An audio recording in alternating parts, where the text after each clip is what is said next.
Namaskar and welcome to this exciting episode of Sattology Debunking Mythology. Sat means truth, Logos means the study or science, and Sattology means science of truth or study of truth.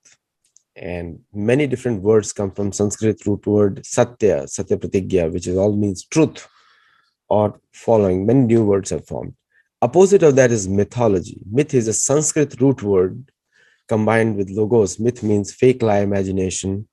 And mythology means something imaginary or something which has no archaeological, astronomical, or any other type of proof. So it's just a belief system. So in Sanskrit, there is a very common proverb, Atmate Manyate Jagat. What you have in your mind, you see the whole world according to that. So if you are not educated, you feel the whole world is uneducated. Okay. So thank you all for joining. Today I have very, very special guest. 12th princess in line from Travancore, and also she is a scholar. She writes beautiful articles. Some of the articles have been sent to you and you have liked it so much. And also she is a ardent follower of a very deep spiritual culture, very ancient spiritual culture from India, but for the world. Spiritual culture has no boundaries. So without delay, let us welcome Srimati Lakshmi Bayi Nalapat. Welcome and namaskar. Namaste Aditya. Thank you for inviting me into your show. She has had a hectic schedule, just landed in the morning, and now she's in the shore with us right now. So before we start off, how much this energy, how this inspiration to share your knowledge comes from? I think, frankly, it is from Kali. It is no credit to me. And I find that when I'm doing things which I enjoy, then it's not work. It's fun. It's real happiness. It is Sat Chit Ananda, as they say in Sanskrit. It is the delight of the mind. And when you're happy, then you don't feel any strain. If you have to do something as a chore, then of course, you know. You just said the secret, happiness. The result of a spiritual culture based on our real self leads to happiness, like something like that you said. So what do you think is the 2021 was very tough for the many people in the world due to pandemic. It was very tough. 2020 was also tough, but 2021 was especially tough. So what people are generally more, we can see the celebrations in all the events this year are generally more subdued. And I won't use the word depressed because it's a very negative word. Just more subdued. Celebrations are subdued. So what hope does this culture, which you just mentioned, Sat Chit Ananda, what hope does it bring to the world? Aditya, first of all, let us look at one very basic thing. Thanks to the Almighty, whatever name you call the Almighty, thanks to that great power, all of us are alive. All of us are fairly, our bodies work.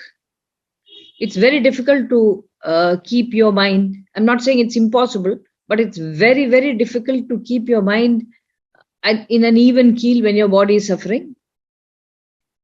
One way or the other, everybody has seen a lot of trauma ever since, let's say, the beginning of 2020. Somehow 2021 was worse, as you say, because everybody had sort of mentally said, okay, there is this new virus. It's come.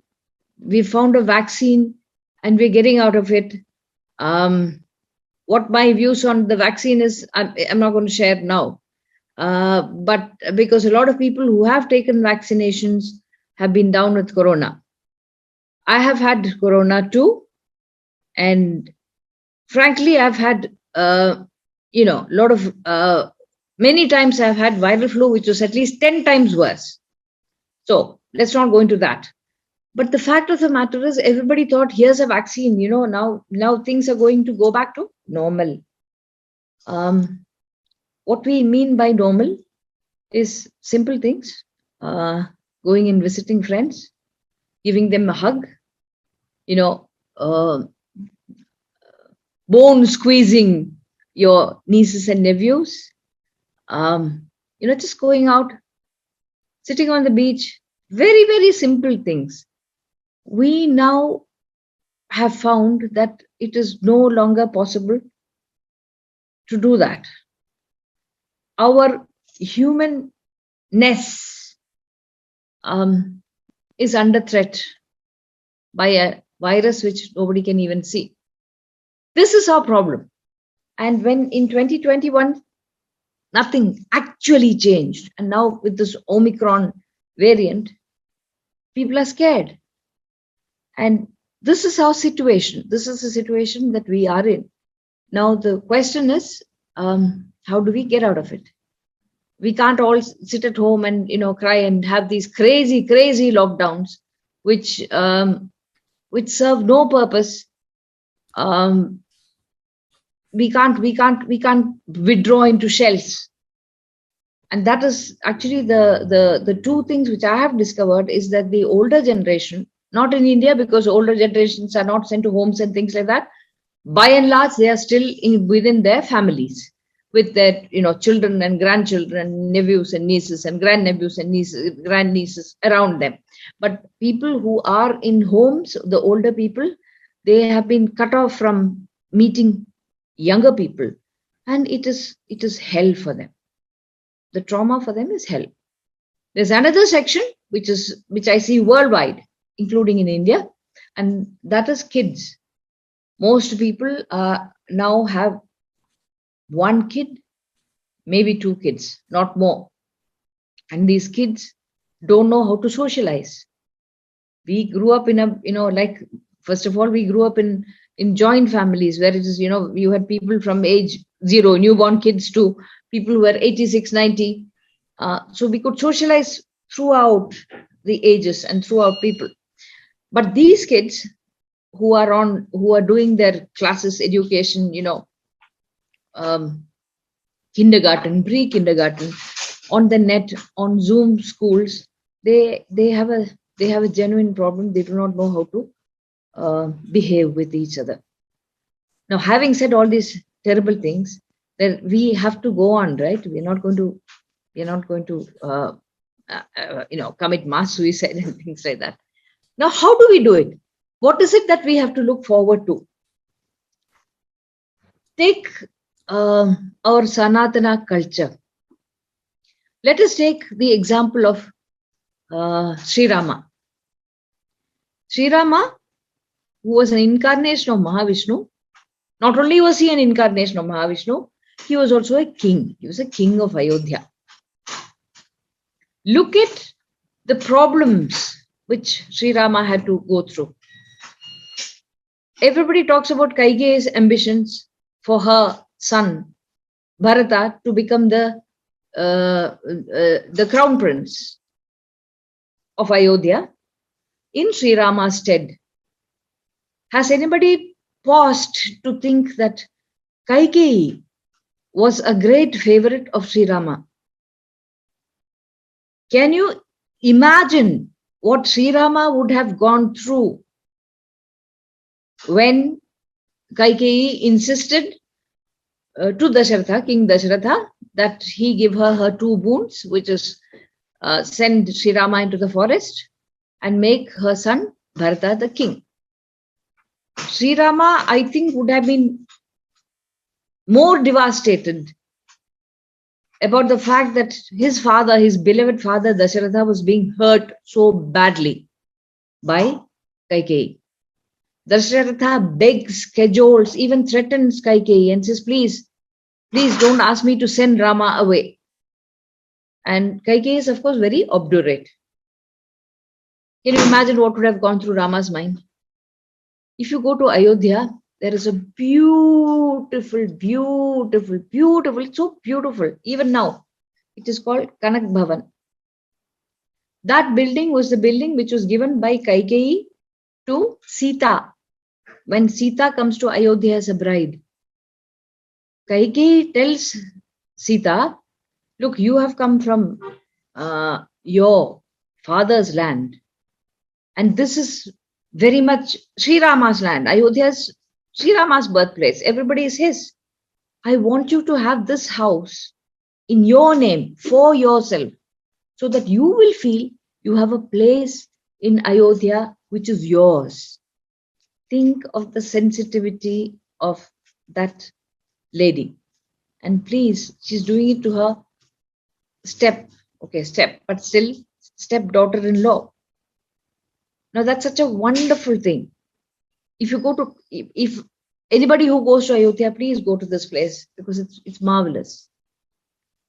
As I was saying, Lord Rama, an incarnation of Mahavishnu, had to go through such a lot of problems in his life. So he managed. And one of the most interesting things about Ram, which we can tie in with our contemporary life, is that when Ravana got, or rather abducted Sita to his Emerald Kingdom, such a beautiful place, Sri Lanka, and Rama and Lakshmana were left in the forest,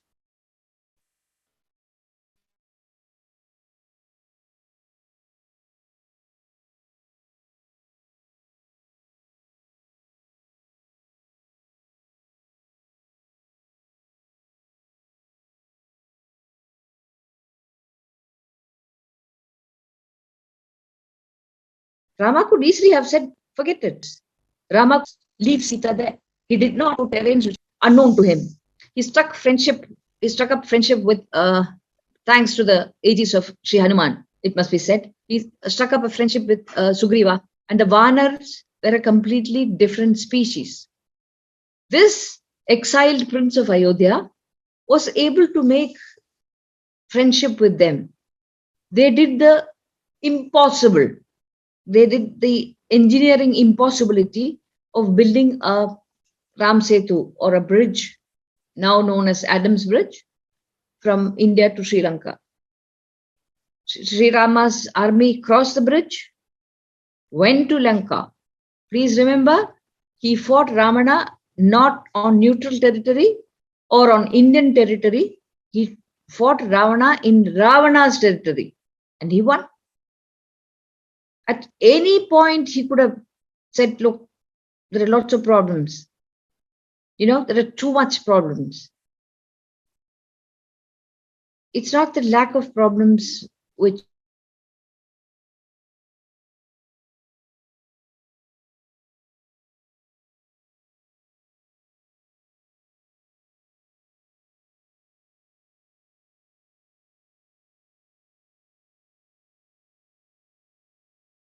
sure each one of you listening in, all of you have had problems of your own, which to somebody else may seem very, very easy. It's not a big problem. No problem is big unless it's yours. I'm sure all of us have come through a series of problems. There have been days when, you would have thought nothing is going to work, when it's total, blackness. Not blackness, I love the color black, but let's say total impossibility ahead. And people have come through. And Sri Rama is an example of how, despite very straining and unpleasant circumstances, he was able to overcome. That is a lesson for all of us. Aditya. You took some very good examples of Sri Ram and his love for KK and other. He was always respectful. Even when he comes back, he washes her feet and he respects her. And that is the greatness of Sri Ram. And somehow people make it a mythology. People say Sri Ram was not real. A lot of propaganda in the American universities also, in the Indian universities also, and which I have debunked it completely in the book One Arrow, One Kill, where I have proved that Valmiki Ramayana has historical facts. I've used Google Maps and I've used NASA satellites to prove that. Now pictures from there and National Oceanography. Now the another aspect which you even touched right now. First of all, there is no need for despair because these kind of problems keep coming up. Like the pandemic has come and other things have come. But one thing is good. People are becoming more health conscious all over the world, not just in the US, but in India also. I've seen a lot of videos. And believe me, the youth, the young people have adapted to the change much more than the older people. And I've like when I was traveling in October in India, I could see youth are happy that the lifestyle has changed, but they're happy. Generally, they're happy. Now, now this is maybe the energy, the youthful energy, and but the youth are becoming more sensible than the adults. They Applause. Applause, Aditya. are more sensible than the adults because the adults are stuck in the past. And True. for most of the adults, especially I see the Indian American community, I take a pot shots at them because I'm part of that community. I can make fun of them, others cannot. So they have become WhatsApp artists. They just believe that forwarding messages on WhatsApp is like they're living here and they're living wherever they are in their homes and they have everything, nothing to worry about, most of them. But they're always worried. They do not know how to be happy. Because the personal swadhyaya is missing. The personal efforts for spiritual development are missing. And believe me, no university education can help you during this time. University education puts you under pressure for deliverables, and you have to submit this report by this time. But I have seen the youth, more and more younger American students, a lot of my students are here. They have joined yoga classes, they're doing meditation, they're doing chanting, and they are inspiring others. They can inspire their own people, but they cannot inspire the middle age, like people are going through the middle age crisis, many people, and also older age generation. So why do you think that we as an adults, what is the role of an adult for these younger people who are changing their lifestyle, but we can give them something else which they can make, they can tell us, they have to teach us. Mm-hmm. Well, I'll tell you one thing, Aditya. The best thing we can do for younger people is just leave them alone. Let them make their mistakes. Their society is very different from the society, the society which was around when I'm going to be 60 in 2022, if I survive that long.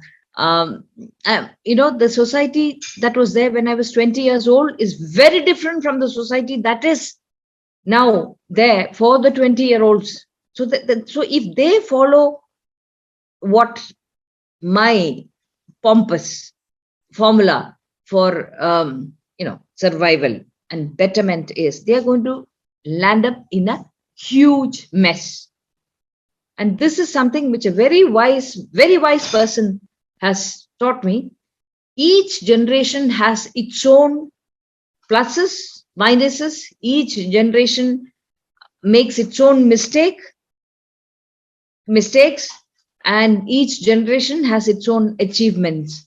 I think anybody who sort of tries to use their age and their seniority to sort of tell the younger people that we know better than you is, of course, completely egoistic, not always honest, and completely stupid, according to me. The one thing which we can do for the younger people is tell them, okay, tell them that, look, when I was your age, I made this mistake. And I'm just letting you know, I made this mistake. This is how I got out of it. And if you now look at a certain section, I'm not talking about the youth, please, as you very rightly said, the larger chunk of the youth They're much more sensible than we are, which according to me is not saying much. I'm sorry to say. Um, but then there is a certain section of people who try and find happiness. Okay, they try and find happiness through drinking, drugs, sex, um, cigarettes. You know, how should I put it? You find and you try and find happiness from the outside. You think that more and more of these activities will make you happier. Please, I am not, repeat, I am not against sex, drinking, drugs. Of course, it's a completely different ball game. Smoking, provided it is done responsibly. Everyone has to sow their wild oats. I believe this. It is easier if you sow your wild oats when you're younger. Otherwise, you will have a midlife crisis. You see, when at the age of 60, you sort of turn around and say, "Oh my God, I haven't done that," and then you go into things which you may not be able to get out of. So have faith in them. Have faith in them.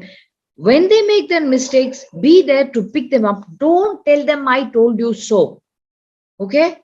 Because even the greatest mentor who really helps out, who really mentors and helps you when you are down, when you need it most, if that person, he or she, helps you but then says, "Oh, see, I told you that you will, I told you so," it's horrible. What they're doing is very nice, but the way they are doing it is quite horrible. Please don't do things to become, martyrs. Please don't help people so that you will feel so good and you try and sort of pat yourself on the back and say, "Oh, how, what a nice, wonderful person I am." Because when you do that, you're actually not being a very nice person. And of course, one more, as you rightly again said, keep our minds, hearts, thoughts completely open. Learn from the youth. Learn from the youth. Learn from, learn from generations of people. I mean, learn from the adults. Learning is okay, whoever you get it from. It's not age barred either way, up or down. Great points. Great points. In fact, if I remember, in Valmiki Ramayana, Sri Ram always maintained a youthful countenance. Yes. He always maintained youthfulness. He was exercising every morning. Vyayam was a regular feature. That's how Hanuman picked it up. And Hanuman was also busy in that. If you see all the ancient examples of great leaders, everyone was fit, bodily fit. They were a Yes. good role model for the youth. And since child is the father of man, I can always say it's time for children to remind the adults that don't be so serious. Do not be like stuck up in your past. See, my generation has seen a lot. We have seen 91 breaking up of Soviet Union. We have seen pandemic now. We could never imagine that Americans could be masked. When I used to travel to Shanghai, everyone was masked over there. I did not know the reason why. And we have seen a lot. We have seen so many wars. We have seen, and every generation sees so many, but we have seen the maximum so far. And we have, so now in this generation, now one thing has come up is eating healthy. Very common now, eating healthy. Now we have also seen the bad effects of slaughterhouses. Since the 16th century till now, majority of the pandemics or viruses have come from slaughterhouses, organized slaughterhouses, however clean they are. In US, there are 5 largest companies which are the slaughterhouses, which operate the slaughterhouses. But in other countries, this is picking up. And I am seeing the youth driving a revolution to veganism, vegetarianism, not the adults. Adults are stuck up in the past, but the youth are leading this thing. So how harmful is the choice of food available, which the youth are teaching to the adults, and that maintaining a clean, healthy lifestyle as well as food also intake. What is your message on that? Well, I'll tell you one thing. A person's diet is a completely personal choice. Okay. However good and sensible vegetarianism and what you say, I am not for veganism, by the way. Vegetarianism, it depends on each person. However good it is, the one thing which is complete anathema to me is when somebody says, you better eat what I tell you to eat. Because then that is worse. That is much, much worse than the negativities of unclean slaughter. Yeah. And ultimately, like you said, it is the kids who are looking around. They're looking around and they're seeing. That is why they're seeing. Now everybody says red meat, avoid it. Red meat being a bad thing was around for quite some time. I mean, even when we were kids, not kids, youths. And so that's a completely personal thing. And having said that, what is it that works? What is it that suits each person? You see? See, some people say the sattvic food, for example, milk. What is sattvic in our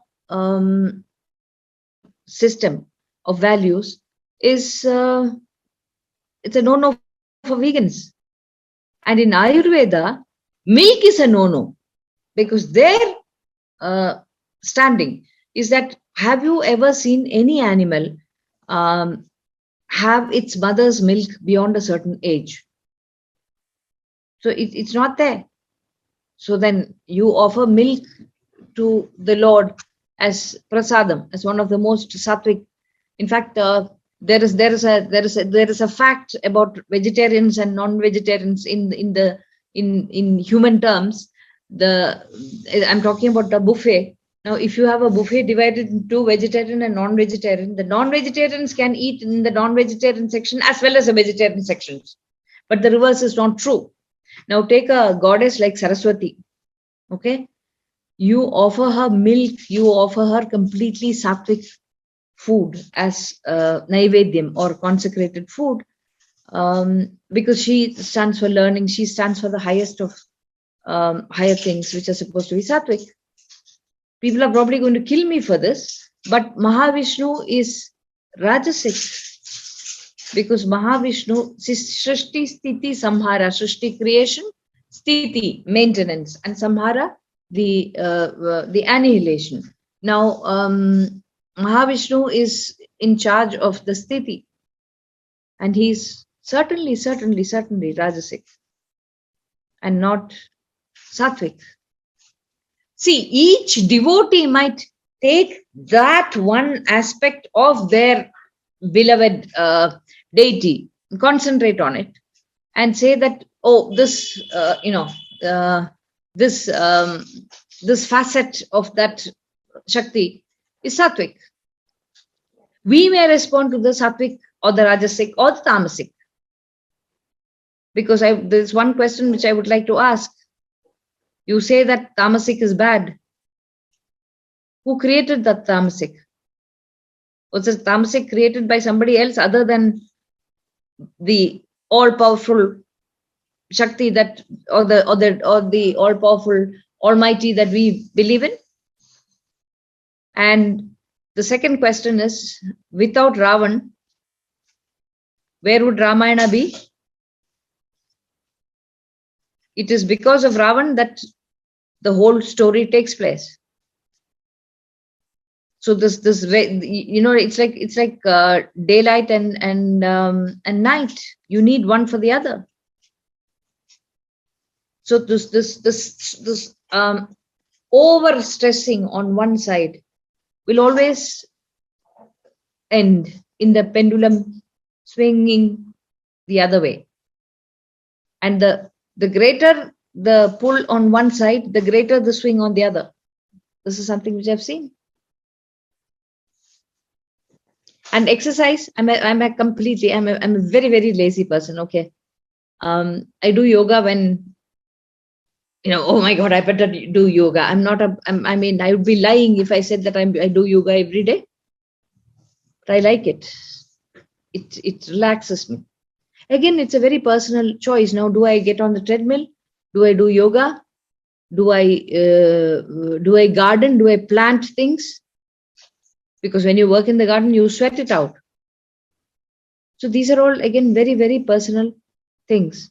And this much is true that even for me personally, because the one thing which they said is, keep checking your oxygenation. And ever since Corona, I have been walking for about 5 days a week. Because they said first check your oxygenation. It has to be 96 when you're on the treadmill. So, Aditya? No, good points you said. Now, coming back to the importance of, say, for example, there is, I'm a student of Bhagavad Gita, so I can only talk about Bhagavad Gita personally. And so the importance of building like I mentioned the word Swadhyaya, many of the students can understand because they are with me for many years now. But some people may not understand. And Swadhyaya means the personal endeavor for excellence of your own self. See, the self-confidence, the word self-confidence is itself a complete word in a way. That self, if you do not understand, then how can you be confident? My question to them is, and without that, you can do external, you can stand straight, you can look into people's eyes, but people can know that you're not confident, because you can be not confident even when looking into somebody's eyes. So the external self-confidence being taught by others is very shallow. Like most of the motivation classes, the effect withers off in 10 minutes, is gone. And once you come out of the class, you're back to your normal self, because you did not understand yourself first in the first place.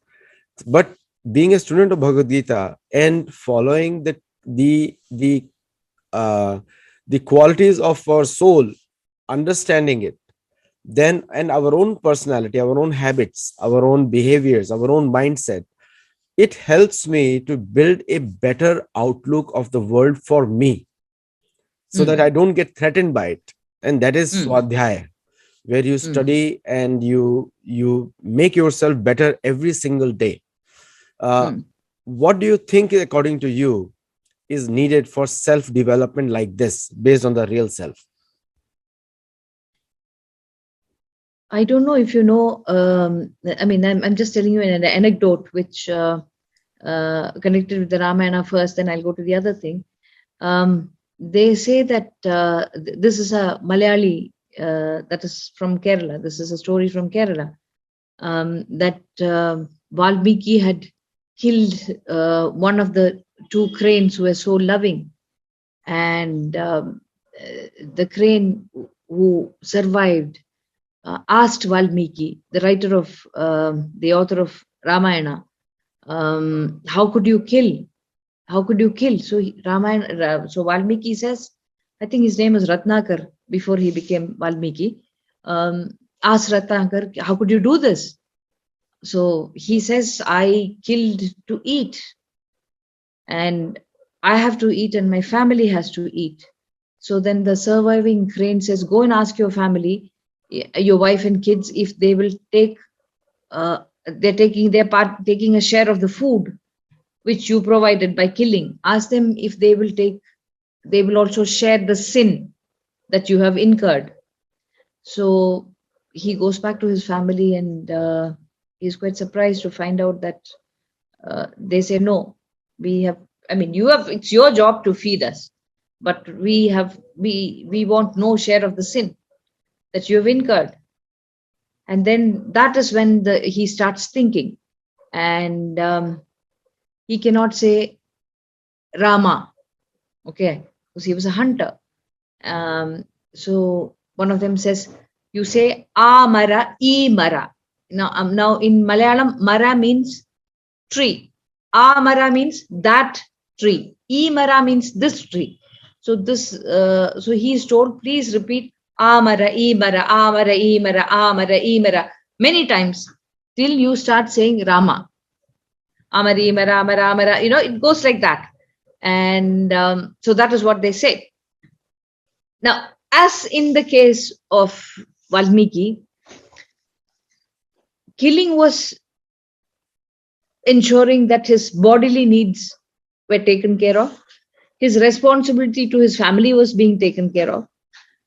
But that thought, the first thought, which, enlightenment comes from thought. If you recollect Shiva's Tripundra, the three lines on his forehead, it's when you think, it's only when you think that you wrinkle your forehead. And chinta, okay, or thought, that is the first step to self-realization. Bodily satiations, whatever they are, it's fairly easy to achieve. Of course, till you have achieved this is which is the greatness of our Sanatana Dharma and our ancients. They never spat upon the body. Annamaya kosha, the body, was always given a certain status of respect. But then you moved beyond. You cannot deride your body and then achieve spiritual greatness. In fact, this is something which I've maintained for a very long time. When you have a mind, body, psyche, soul, atma, spirit divide, you are on your way to perdition. Because you are fighting not others, you're fighting yourself. Or rather, you're fighting different facets of yourselves. They're not different selves, please. They are different facets of one united thing called yourself. So when you think, like something is not, okay, I'm satiated, I'm fulfilled, but there's something missing. That's the first thought. And when you realize that there is something missing, then you want to know what is missing. And then you find out ways by which you can make up, fill up the blanks, so to speak. Fill up the blanks in your psyche. Your psyche is there. It's not even blank. It's, like you have to be aware of it. It's like there's a lot of beautiful things in a room, but the room is in darkness. So potentially, those things are there. But unless you put the switch, unless you switch on the light, you're never going to see that. And you're never going to experience that. So first thought, then what to do as a result of these thoughts, and then finally action. And you are so right about Swadhyaya. People who have Swadhyaya, they first go into themselves. And this ease of moving into yourself out to the world, that is how it has to be. If it is just movement into yourself, please go. There are still, wonderful mountain peaks in the Himalayas, despite the Chinese. Please go and stay there.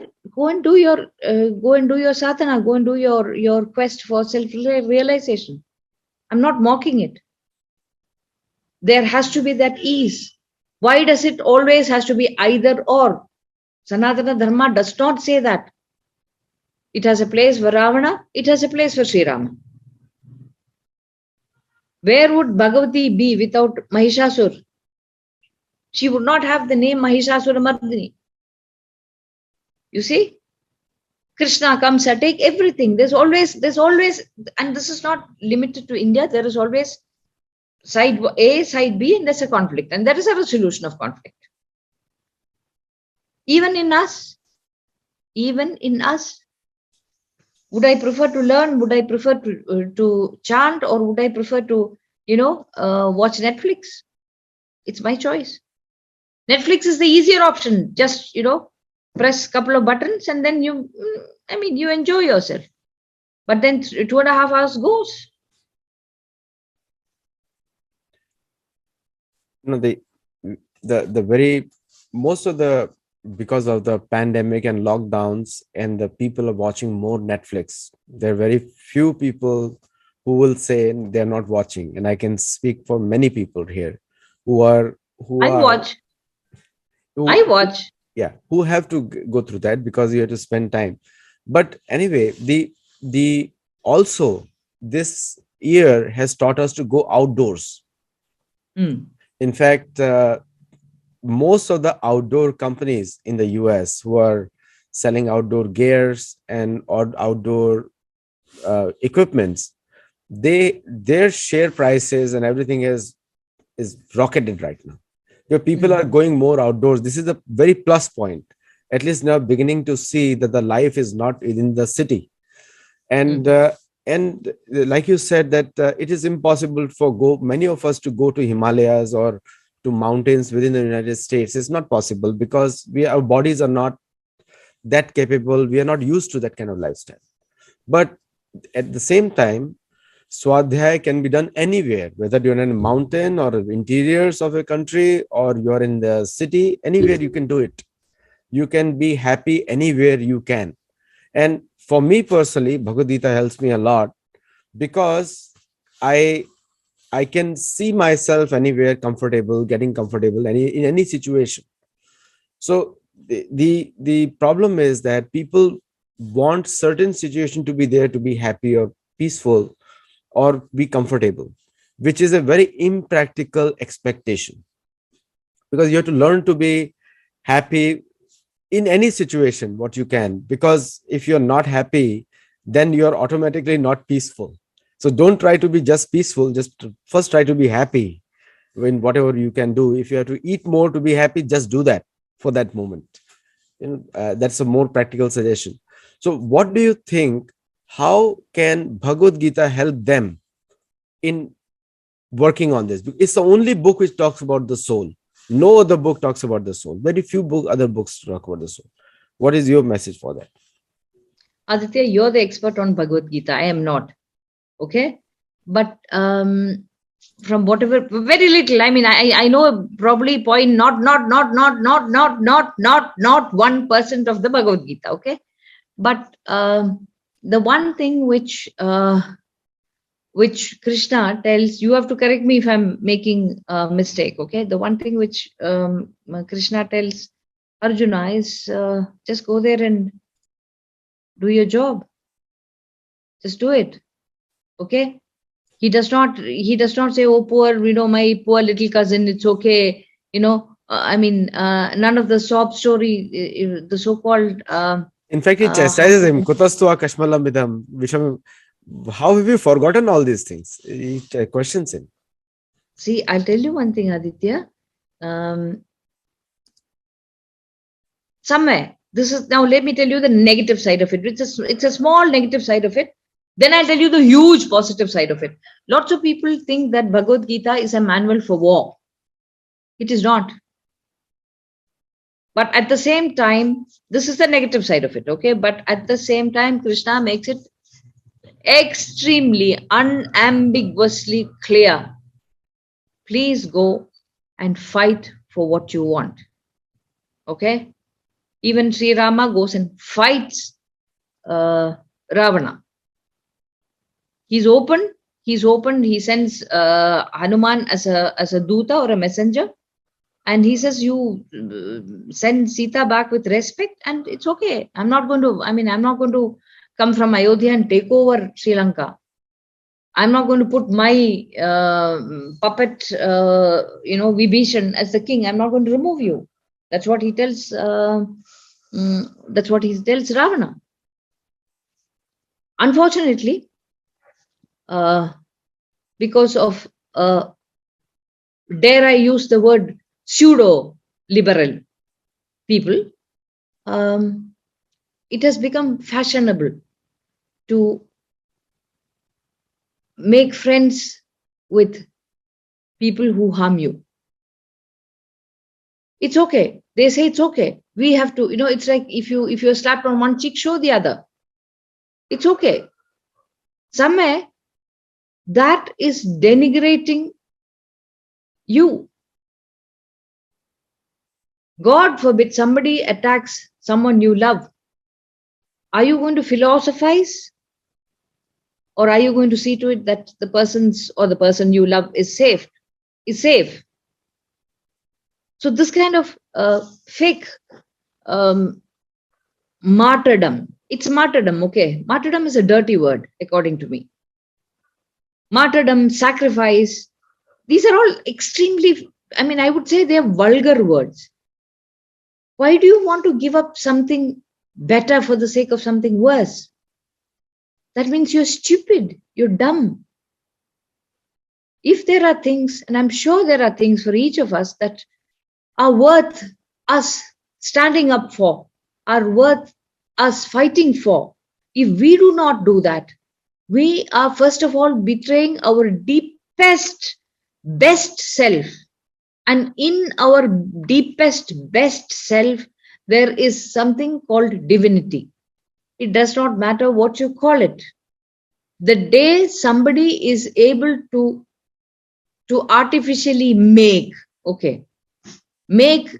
a human being, I will, how should I know? I will sort of start thinking, okay, maybe, just maybe that person is the beginning of the Almighty.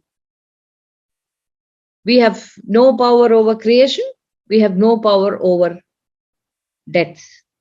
As long as that is not there, we are just human. We might be more divine, less divine, but we are just human. And I don't know. I find that, and if you're connected with the divinity in you, the more you, it's exactly like, it's like, how should I put it? It's like driving a car. Okay. The first time you sit behind a steering wheel, you really don't know what happens. I'm talking about the cars in India. Okay. You have to, I learned studying in an ambassador car, you have to hang on to the steering, and you have to or do almost waist upwards choreography, sort of whatever it is. You have to coordinate your your legs to work. It is you have to see the road. You have to hear what is happening. It is, I mean, in the first let's say 10 days of driving, it is hell. It is absolute hell, and you're so tense because you have to make this machine move. But then, as you drive, you find that it becomes easier and easier and easier. The procedure, the methodology of driving remains exactly the same. Okay, this is the accelerator, this is the brake, this is the steering. That is completely unchanged. But your interaction with that procedure, as it becomes more and more, more and more intense, more and more often, you become better at driving. You become an expert driver. Actually, spirituality is also exactly like that.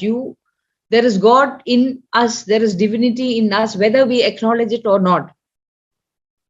The more you are connected with that divinity, the more happier and spiritual person you become. And that is a very personal thing. I mean, somebody might think that getting up pre-dawn and doing a yajna is the right way. Somebody might go to the temple in the evening. Somebody might give charity. Somebody might educate people. Somebody might feed people.